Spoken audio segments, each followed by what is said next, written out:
It's Ian Lives here. Welcome, everybody. Welcome to a movie review. It's been a long time since I've actually reviewed a movie. This is the first movie review of 2024. It's the type of stuff I like. I'm not saying I enjoy people going slowly insane and being serial killers, but those are the movies I love. I love serial killer movies that aren't like biopics. I like fake serial killer horror movies. This was one of them that I really enjoyed. It's called Fade to Black. It came out in 1980. It stars Dennis Christopher, and it was directed by Vernon Zimmerman. It's about this guy, Eric, who is obsessed with movies, like most of us are. But he's obsessed with like the 40s, 50s, 60s mob movies, the black and white mob movies, maybe even 30s. He's obsessed with those. Now, I don't get most of the references in here because they are references to those movies that I've never seen. We learn very quick that his parents are dead or left him. I don't 100% remember, but he lives with his aunt. His aunt is always nagging him, telling him to get a job, even though he already has one, get a better job and do something with your life. All he wants to do is sit and watch movies. He works. It was kind of hard to figure out where he worked at. He works at this place that makes posters, or delivers posters, I believe. Like movie posters. He meets this girl in a diner who looks a lot like Marilyn Monroe. Her name is actually Marilyn in the movie. And he thinks it's Marilyn Monroe the whole movie, I believe. And basically they plan a date. She doesn't show up. That's like where the movie gets kind of foggy for me. I know I just watched it, but some of the stuff, it's not completely memorable.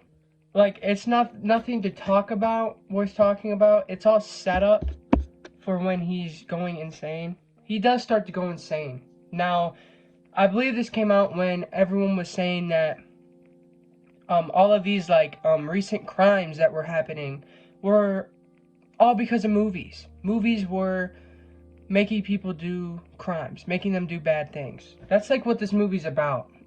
There's people boycotting in the movie about this. There's people talking about it on the TVs. He starts going insane and dresses up as his favorite movie characters and kills people. And he kills them in ways that were in movies that he watched. So he dresses up as Dracula. He dresses up as the Mummy. He dresses up as a cowboy. He dresses up as some prince. Again, I'm not familiar with the references that are here, but they're all great. It's another movie that does such a great job at portraying someone going insane. Dennis Christopher did a great job in this role. He does these facial expressions that are supposed to be based off of the actors that he looks up to, and they change throughout the movie. The facial expressions change, which is like your sign of knowing that he's losing it, man. Everything piled onto his movie addiction, he's losing it. And also, the whole message of the movie, I feel like, is movies don't make people crazy. People make people crazy. It's just something that he loved that he tacked on to being crazy, if that makes sense. That's the message I got from it. I don't know if that's what they were going for, but yeah, he kills some people, some great scenes. I really like how they make the kill scenes feel like a mob movie. They really bring in that like aesthetics from the movies that he watches in the movie, especially the barbershop kill. It felt like I was watching a mob movie from way back when. And it's just so good. It's just good. He talks in the accent. He has a freaking Tommy gun. It's insane and it's amazing. It all works out great. I really like, I won't say who died, but the first death that happens. He directly gets inspired by a movie that he's watching. And he's angry while he's watching the movie and he immediately snaps. So, again, another sign showing that it wasn't the movie's fault. He was already up there. The ending, the final act, was really good. He meets back with Marilyn Monroe, quote unquote, And there's like this weird, again, feels like a movie from that time period that he loves.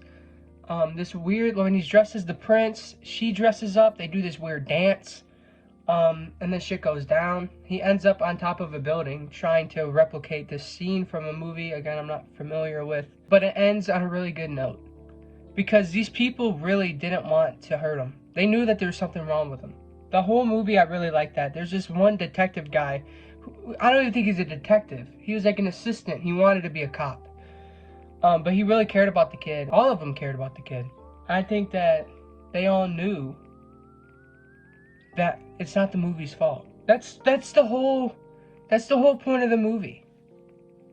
Sorry to keep repeating myself, but that's really the whole point. This is a new favorite of mine. I love this, even though it might have some flaws on a technical aspect, with pacing or with filler that they might fill in the blanks with some stuff that's unnecessary. But overall, I really, really, really enjoyed this. Really enjoyed this. It is quirky, it's serious, it's very artistic, especially for 1980. This is like a very artistic, stylish horror movie that's very smart. It's not like your typical easy to digest slasher or your typical like horror monster movie. It is a very simple concept, and I guess it is easy to digest, but it's just so well done and it's so smart for what it is. It really pays off. I said this on Instagram. I don't know why this movie is not a classic. This should be a horror classic in the entire genre. This isn't too far off from some other stuff that gets praised. Don't get me wrong, I loved all those movies that this movie gives me vibes to something like Maniac or Henry, Portrait of a Serial Killer, which I just watched that movie too. I love both of those movies, but I might say this one did it better. It really did it better. Maybe not better than Maniac, but like I enjoyed this more than those movies. It's a more fun version of that. Maybe even some American Psycho vibes here. It's a more fun version of the serial killer horror movies that have come out. But yeah, again, why is this not a classic? It's an instant classic for me. Fade to Black, I'm giving a 5 out of 5.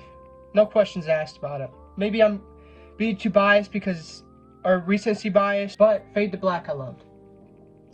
It's on Shudder. If you have a Shudder subscription, go check it out. I think there's also a Blu-ray release that I'm for sure gonna snag at some point. I loved this. I really liked this, dude. Like, this had everything I like about 80s horror. I like the gritty, great lead performances, not great kills even. The kills are nothing that are like, oh, I'm gonna tell my friends about that kill from Fade to Black. No, it's not really that. It's, all the kills look pretty. They're very well written. They're all well designed. They feel like the movies that he's trying to portray, which is really hard to do. And a lot of movies tend to not do that good. But it's really weird. Sorry to trail off topic. I just want to talk about that again. How this movie takes place during the 80s when it came out, 1980. And it feels like the 80s until the kills happen. You get immediately transported into a different vibe. If only the kills were in black and white. If the kills were in black and white, the vibe would be sold. And this movie would be perfect. Probably perfect. I would even go to that extent. Because it's just so mind-blowing how they can just transfer you from one era to another. In a kill scene. Not even in like an important scene. In a kill scene. But anyways, sorry for rambling. I wanted to review this movie, I knew for sure. I always do this. This is why the movie reviews have been paused. I'm like, oh yeah, I love that movie, I'm going to talk about it. And then I hit record, and I'm like, what the hell do I talk about? This one I actually talked about quite a bit. That's also why I went on a rant. But yeah, I hope you guys enjoyed my review of Fade to Black from 1980. Please go check it out if you have never heard of it or haven't seen it. And please follow my Instagram at IanLives_. We are so close to 1,000 followers. Follow my Letterboxd at wehateian. And subscribe to the channel and turn on that bell. I hope you guys enjoyed this review. I hope it wasn't too ranty, and I hope I put you onto a new movie that you haven't seen. And I will see you guys later.